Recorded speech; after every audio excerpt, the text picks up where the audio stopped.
Welcome, curious minds, to another deep dive. Today, we're embarking on a truly fascinating journey through a collection of documents, certificates, resumes, personal statements. Yeah. Quite a collection. They paint this really vivid picture of a life defined by, well, extraordinary service, continuous learning, and just remarkable adaptability. It's an insightful compilation, definitely. We've traced over 3 decades of Seno's experiences across, law enforcement, business, nonprofit work. Our mission here really is to extract the core insights from his journey, Right. understand how these diverse roles have shaped a unique perspective on leadership and contributing to the world. What really stands out to me is how this journey reveals, like, a masterclass in adaptability. You see someone pivot from these high-stakes, sometimes life-or-death situations to building businesses. All while keeping this unwavering commitment to community. Okay, let's unpack this. Let's discover the threads that connect it all. Yep. So our journey begins remarkably early, actually. Sun O joined the Los Angeles Sheriff Explorer program at just 16. 16. Right there in the Santa Clarita Valley. That's quite a start, isn't it? It really is. It shows Yeah. this immediate kind of inherent commitment to service, a willingness to dive into real-world, high-responsibility situations right away. Yeah. As an explorer from 85 to 88, and then as a coordinator, he wasn't just, watching from the sidelines. He was getting practical law enforcement experience. Hands-on. Exactly. Developing leadership, teamwork skills, even assisting specialized investigative units, decoy support, collecting evidence, search and rescue. You can clearly see the foundation forming right there. A foundation for a career with significant responsibility. No doubt. And then, okay, the step into full-fledged law enforcement. He becomes a certified peace officer, County Los Angeles, June 91. I noticed his early training at Long Beach Police Academy included verbal judo. What's that about? What does that signify? Verbal judo. At its core, it's about de-escalation. Okay. Using communication as your primary tool to resolve conflict without resorting to physical force.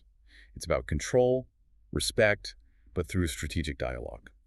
Interesting. Especially given his later work. Exactly. Considering his later self-defense instruction and his broader philosophy, this early focus on, let's say, swift, nonviolent resolution is incredibly insightful. It suggests a deep understanding that real power isn't just confrontation. It's effective, humane problem solving. Precisely. His training also covered basic traffic collision investigation and semi-automatic handguns transitional training back in 91, 92. And his path as a police officer was, well, incredibly varied. Very hands-on, wasn't it? Absolutely. From 1990 to 93, he's a police officer for the city of Long Beach.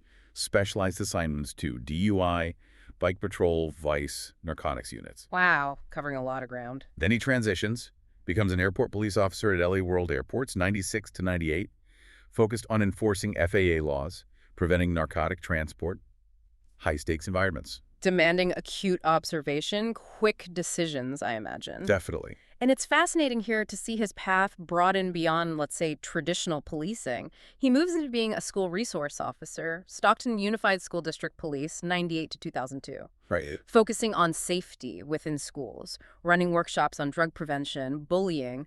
What do these roles, working directly with communities, with kids, add to his experience? Oh, they add a crucial layer. Community engagement, preventative action. It's one thing to respond to crime, it's another to proactively build trust and educate. Building bridges. Exactly. And at the same time, he was also police bike patrol officer for Cal State University, San Jose, 99 to 2001. Right. Using a bike for better mobility, more engagement in tricky areas. So really dedicated to proactive safety, community building. Yeah, you see that theme emerging strongly. Okay, all this leads to his extensive time as a deputy sheriff for the LA County Sheriff's Department, 2001 to 2010. And this included, it says here, a confidential but critical role with the LASD Homicide Task Force from '09 to 10. What does that tell us? Well, that speaks volumes. It points to strong analytical skills, the ability to operate in highly complex, high-pressure situations. Right. He worked intricate, high-profile cases, collaborating across multiple agencies, FBI, DEA, Homeland Security, and his languages, English, Korean, Spanish, must have been invaluable there. Absolutely. And before that, he was also a deputy sheriff bailiff handling courtroom security. Correct. Another facet of maintaining order and safety. And then, in parallel with his sheriff duties, he takes on this highly specialized role, 2005 to 2010, self-defense master instructor for MAPS marketing, teaching other officers advanced defensive tactics, specifically South Korean Secret Service self-defense. Yes.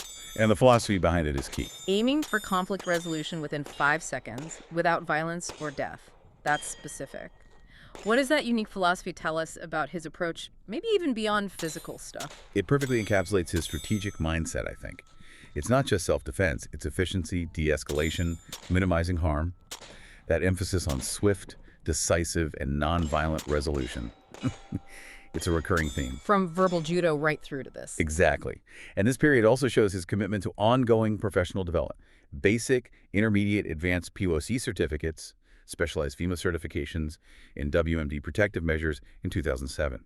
Always learning. Always adding tools to the toolkit. So, okay, after nearly 3 decades in these really demanding law enforcement roles, you might expect someone to, fully retire, kick back. Right. That's the typical narrative. But Sun-Oh's journey takes this fascinating turn. He medically retired in 2014 from the LA Sheriff's Department. Injuries, stress, understandable. But what do you make of that transition itself? Well, it's a profound demonstration of resilience, I'd say, and a redefinition of purpose. He wasn't just stopping, he was pivoting. Yeah. With clear intent. He said his goal was to continue contributing positively in new ways. Exactly. And to make a significant impact in various fields. It marks this profound shift from that structured law enforcement world to dynamic entrepreneurial nonprofit leadership. Right. While prioritizing his well-being, crucially. Shifting that drive for safety and order into new arenas. Precisely. From the public sector to private entrepreneurial solutions. And he really hit the ground running. Between 2017 and 2021, operations executive for Colossus Softwash, bulk sanitizing, disinfecting. How did his background translate there into, cleaning methods? What's remarkable is how he brought this scientific, rigorous approach, almost like crime scene investigation level detail, to commercial cleaning. He wasn't just cleaning, he was innovating. Implementing cutting-edge hygiene solutions.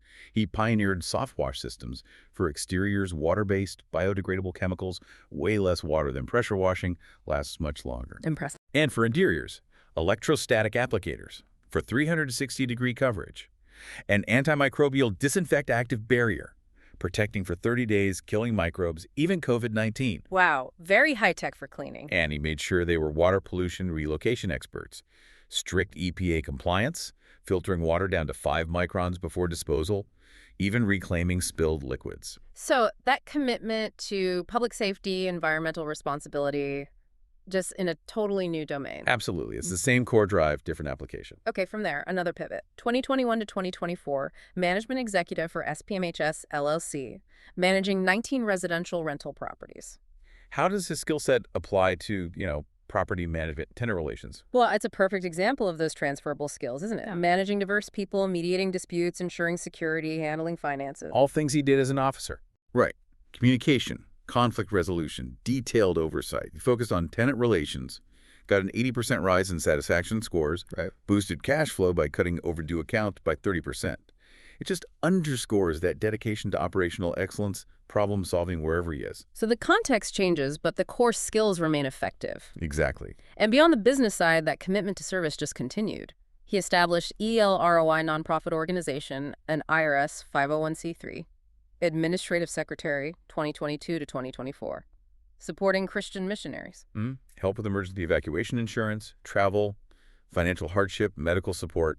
All board approved for transparency, it notes. So his dedication to service ran in parallel with the business ventures, wasn't it either? Absolutely not. Yeah. His post-retirement wasn't just about new ventures. He kept up significant volunteer roles, too, like an admission field force rep for West Point 2014 through 2017, interviewing candidates, mentoring. Wow.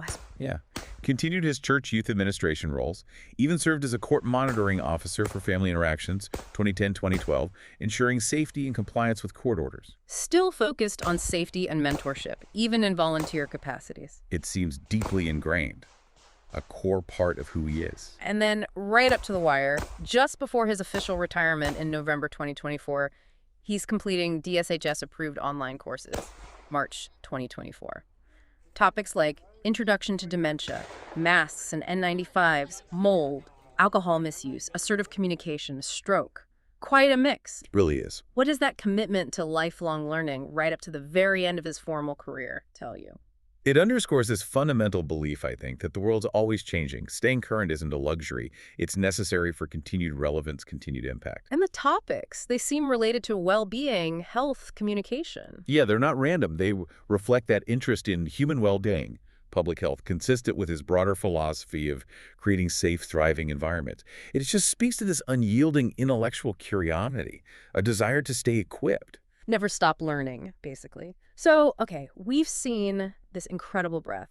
Patrolling streets, airports, managing properties, pioneering sanitization. We've kind of touched on it, but what is the fundamental drive? What's the philosophy that weaves through all these seemingly different things? Yeah, that's the critical question, isn't it? Yeah. If we connect the dots, his profile actually states a core philosophy quite explicitly, and it really illuminates the whole journey. Okay. He believes that safety is the foundation of freedom and trust is the currency of progress.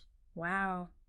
Safety is the foundation of freedom, and trust is the currency of progress. That's powerful. And succinct. How does his journey specifically show that connection? Trust, safety, helping others thrive. Well, you can see it manifest in basically every role, can't Wow. you? Ensuring physical safety in law enforcement, obviously. Fostering trust in those community roles, the nonprofit work. Innovating with technology at Colossus Softwash to provide safer, healthier environments.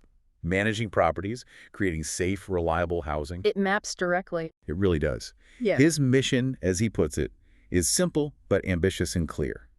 Help people thrive in safe, trustworthy environments. Remove barriers stopping honest people from connecting and succeeding. Combine tech and human compassion to solve global problems around safety, employment, opportunity. And you mentioned his current work. Yes, the Developing TapMeSo platform. It's a global freelancer empowerment platform integrating identity verification, fraud prevention, directly addressing those trust issues in the gig economy. It's a perfect current example of this lifelong dedication and action. It really brings it full circle. That philosophy isn't just words, it's the engine behind everything. Precisely. His journey truly does exemplify that idea that the discipline, the courage, the innovation needed to protect lives out there can actually transform industries, strengthen communities. And inspire others. Yeah. Hashtag tag outro. What an incredible deep dive. A life defined by, well, unwavering dedication and just an astonishing range of expertise from that young sheriff explorer to a certified peace officer, homicide task force member, self-defense instructor, property management exec, pioneering sanitation expert. Sana's career path is genuinely a masterclass in adaptability and impact. It really highlights how those transferable skills, critical thinking, decision-making under stress, that deep commitment to service can be applied across fields that look so different on the surface. Yeah. But they're all unified by that core belief. Mm-hmm. Foster safety, trust, opportunity. It's a testament to continuous evolution, always finding new ways to contribute. It really makes you think, doesn't it, about what a fulfilling career or a life of impact actually means. Maybe it's not just one thing. Right, it can be multifaceted. So for you, the listener, maybe consider how your own diverse experiences, the things you've learned along the way, might converge to create your unique impact, and how continuous learning, even in unexpected areas, can prepare you for whatever's next. What unexpected skills or maybe foundational values from your past could be the key to your future endeavors. Something to think about.